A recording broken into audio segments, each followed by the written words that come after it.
Tanpa rasa malu-malu dan tanpa merasa risih, Jokowi berbicara tentang penerapan kembali Undang-Undang KPK yang lama.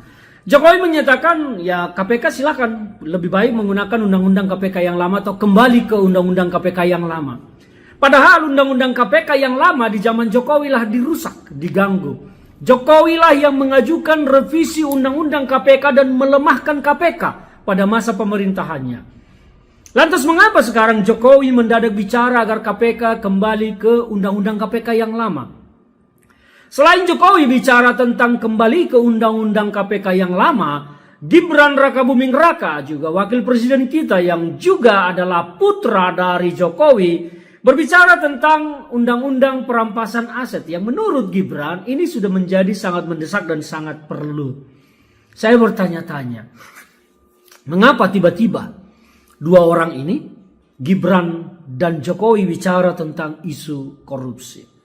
Padahal di zaman Jokowi lah KPK itu dilemahkan dengan melakukan revisi Undang-Undang KPK seperti sekarang.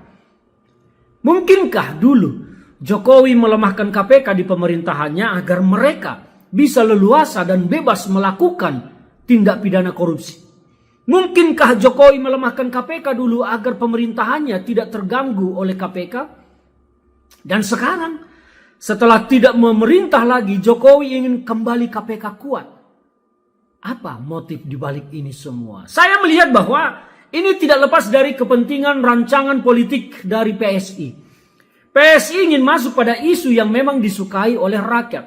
Dan kebetulan saat ini Presiden Prabowo Subianto sedang mendapat acungan jempol dari masyarakat atas keberaniannya untuk melakukan pemberantasan korupsi. Kita melihat bagaimana Pak Prabowo menghancurkan korupsi tambang timah ilegal.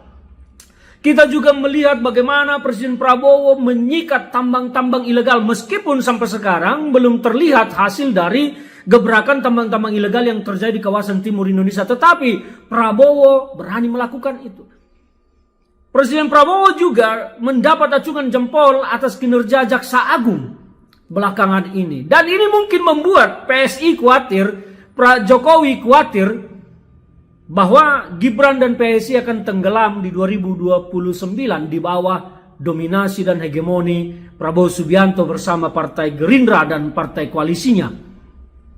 Apapun ocehan publik saat ini terhadap Presiden Prabowo, tetapi kalau kita melihat realita di lapangan, kalau kita turun ke bawah, kita bertanya ke banyak masyarakat, mayoritas masyarakat itu suka dengan apa yang dilakukan oleh Prabowo Subianto. Dan mungkin inilah yang menjadi kekhawatiran Jokowi, bahwa kesukaan masyarakat terhadap Prabowo Subianto akan menenggelamkan dirinya.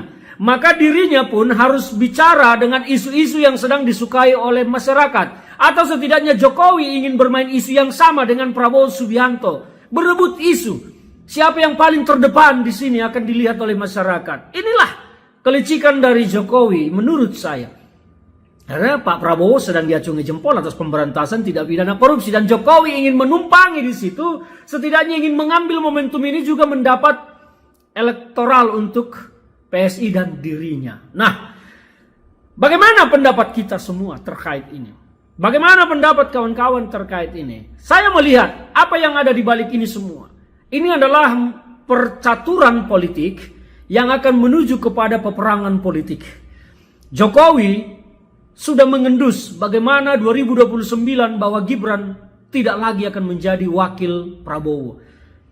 Karena lingkaran Prabowo pasti tidak akan menerima yang namanya Gibran 2029. Dan Jokowi sudah mengendus ini, maka Jokowi dari sekarang harus membangun kekuatan politik, percaturan politik, dan menuju peperangan politik untuk tetap mengangkat, mempertahankan citra politik Jokowi dan Gibran dan memberi peluang kepada Gibran di 2029. Kita akan melihat Pilpres 2029 mungkin dengan banyak kontestan.